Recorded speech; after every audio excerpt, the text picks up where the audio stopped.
Good morning class. तो class हमने last class में पढ़ा था कि जो हमारे अम्ल में हम पानी कैसे मिलाएं। तो हमने बताया था कि हमेशा हमें अगर अम्ल और पानी को मिलाना हो तो हम पानी में अम्ल को मिलाते हैं, ना कि अम्ल में पानी को। ठीक है, तो हम आगे पढ़ेंगे अब अम्लों व क्षारकों में समानताएं। ये देखो क्लास में क्या समानताएं होती हैं। जो सभी अम्ल होते हैं वो कौन सा आयन प्रोड्यूस करते हैं, वो हमारा H आयन निकालते हैं। ठीक है, और जो हमारे क्षारक होते हैं वो हमारे निकालते हैं OH आयन। ठीक है, अब क्लास अगर हम कोई भी अम्ल ले लें या कोई भी हम क्षारक ले लें और उसमें हम क्या मिलाएं, उसमें अगर हम जल मिलाएं तो वो कैसा हो जाएगा, तनुकृत हो जाएगा। तनुकृत का क्या मतलब है, डाइल्यूट हो जाएगा। जो उसकी स्ट्रेंथ होगी अम्ल की या क्षारक की, वो कैसी हो जाएगी, कम हो जाएगी।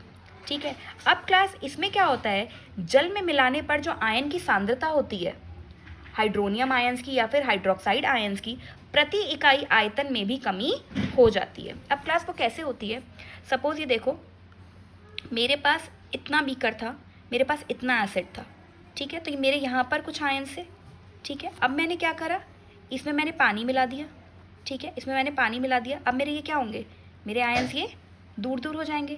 तो क्लास अगर मैं प्रति इकाई कुछ चीज़ लूँ तो जो मेरे नंबर ऑफ आयंस हैं वो कैसे हो जाएंगे, वो हमारे कंपैरेटिवली कम हो जाएंगे। जैसे मान लो अगर मैं पहले इतने हिस्से की बात करूँ तो यहाँ पर 2 आयन आ रहे थे, पर अब यहाँ पर कितने आ रहे हैं, 1 आयन। यानी पानी मिलाने से क्या होगा, सांद्रता कम हो जाती है। ठीक है, वो तनुकृत हो जाते हैं, जो उनकी स्ट्रेंथ होती है वो कम हो जाती है। अब नेक्स्ट है बेटा क्षार तथा अम्ल की प्रबलता। किसी क्षार या अम्ल की प्रबलता उसके द्वारा उत्पन्न H आयन या OH आयन की संख्या पर निर्भर करती है। जैसे कि हमने पहले भी बताया है कि अगर हमारा कोई भी अम्ल हो या क्षार हो, अगर उसकी स्ट्रेंथ पता करनी हो, वो कितना ज़्यादा प्रबल है या कितना ज़्यादा दुर्बल है, तो वो किस पे निश्चित करता है, वो उसके H आयंस या OH आयंस पर निर्भर करता है कि वो कितने H आयंस दे सकता है और कितनी जल्दी उन H आयंस को दे सकता है, या कितने OH आयंस दे सकता है या कितनी जल्दी वो OH आयंस दे सकता है। ठीक है, अब उसके बाद है क्लास किसी अम्ल या क्षारक की प्रबलता हम एक सार्वभौमिक सूचक द्वारा ज्ञात कर सकते हैं। मतलब क्लास अब तक हमने जो सूचक पढ़े थे उसमें सिर्फ हम क्या पता लगा रहे थे, उसमें हम पता लगा रहे थे कि हमारा जो हमारा जो सब्सटेंस है वो हमारा अम्ल है या क्षारक है। पर अब हम क्या कर सकते हैं, हम इस सार्वभौमिक सूचक के द्वारा उसकी स्ट्रेंथ भी बता सकते हैं, उसकी प्रबलता भी बता सकते हैं कि जो हमारा क्षार है या हमारा अम्ल है वो कितना दुर्बल या प्रबल है।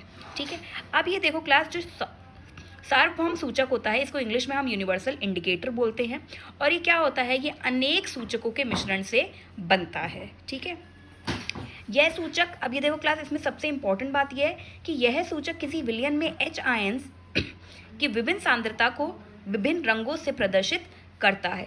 मतलब पहले तो ये है कि बेटा ये जो हमारे इसमें ये किसकी कॉन्सेंट्रेशन इसके उसको चाहिए बताने के लिए कि हमारा जो पदार्थ है वो अम्ल है या क्षार है, वो उसके लिए हमें चाहिए H आयंस। ठीक है, और क्लास उन H आयंस से वो क्या करेगा, डिफरेंट कलर्स पे प्रदर्शित कर देगा।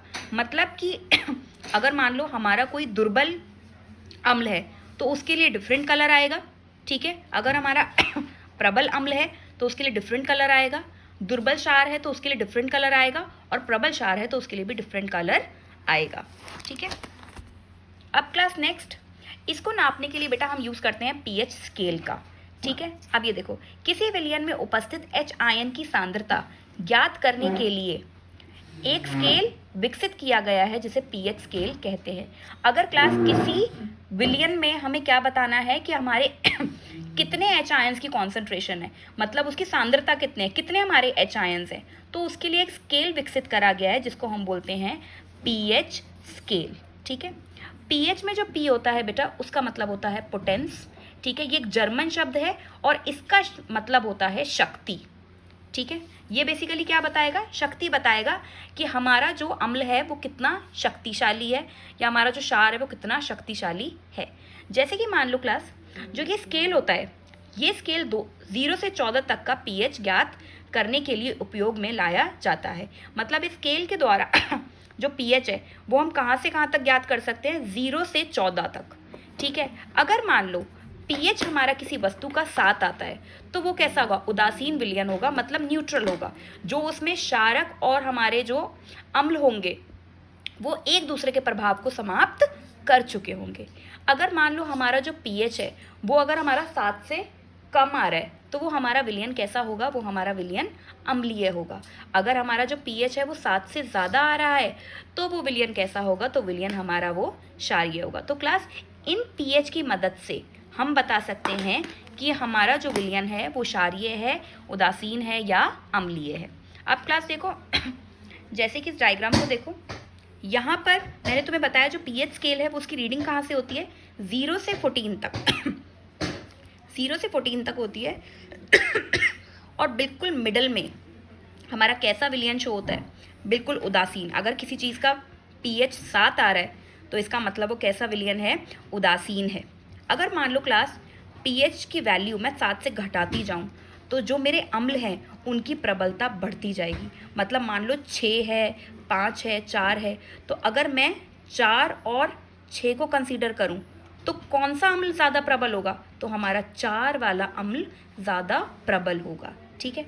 और अगर मैं 7 से 14 चली जाऊं तो ऐसे जाऊंगी तो जो हमारे क्षारक हैं उनकी जो प्रबलता है वो बढ़ती जाएगी। मतलब मान लो अगर यहाँ पर 8 है और 9 है तो कौन सा क्षारक ज़्यादा शक्तिशाली होगा? जिसका पीएच 9 होगा। ठीक है। तो क्लास अगर हम इधर जाएंगे, ठीक है, तो हमारी अम्लीय जो प्रबलता है वो बढ़ेगी और अगर हम ऐसे जाएंगे तो हमारी क्षारीय प्रबलता बढ़ेगी। ठीक है। और क्लास पीएच को नापने के लिए हमको किस चीज़ की कॉन्सेंट्रेशन चाहिए? किस चीज़ की सांद्रता पे हम उसे नापते हैं? हम उसे नापते हैं एच आयन की सांद्रता पे। ठीक है। क्लास अब ये देखो, तुम लोग ये भी बोल सकते हो कि हमारे जो क्षारक होते हैं उनमें तो हमारे एच आयन होते ही नहीं है। पर क्लास ऐसा नहीं होता। हमारे जितने भी बेटा क्षारक होते हैं या जितने भी हमारे अम्ल होते हैं उन सभी में क्या होते हैं? एच आयंस और ओ एच आयंस होते हैं। पर इसमें डिफरेंस ये होता है कि अगर हमारे पास मान लो कोई चीज़ है उसमें हमारे एच आयन ज़्यादा हैं OH आयन से, तो वो कैसा हो जाएगा? वो हमारा अम्लीय हो जाएगा। और अगर हमारे पास कोई पदार्थ है जिसमें हमारे OH आयंस, कोई विलयन है जिसमें हमारे OH आयंस H आयन से बहुत ज़्यादा हैं, तो वो हमारा जो विलयन होगा वो कैसा हो जाएगा? वो क्षारीय हो जाएगा। पर क्लास जो पीएच स्केल को नापने के लिए हम किसकी सांद्रता इस्तेमाल करते हैं? हम H आयन की सांद्रता इस्तेमाल करते हैं। OH आयन की सांद्रता का इस्तेमाल हम नहीं करते। तो इसका मतलब क्लास अगर हम 7 से 0 की तरफ जाएंगे तो H आयंस की सांद्रता में क्या होगी? वृद्धि होगी। और अगर हम 7 से 14 की तरफ जाएंगे तो जो H आयंस की सांद्रता में कमी होगी। ठीक है क्लास।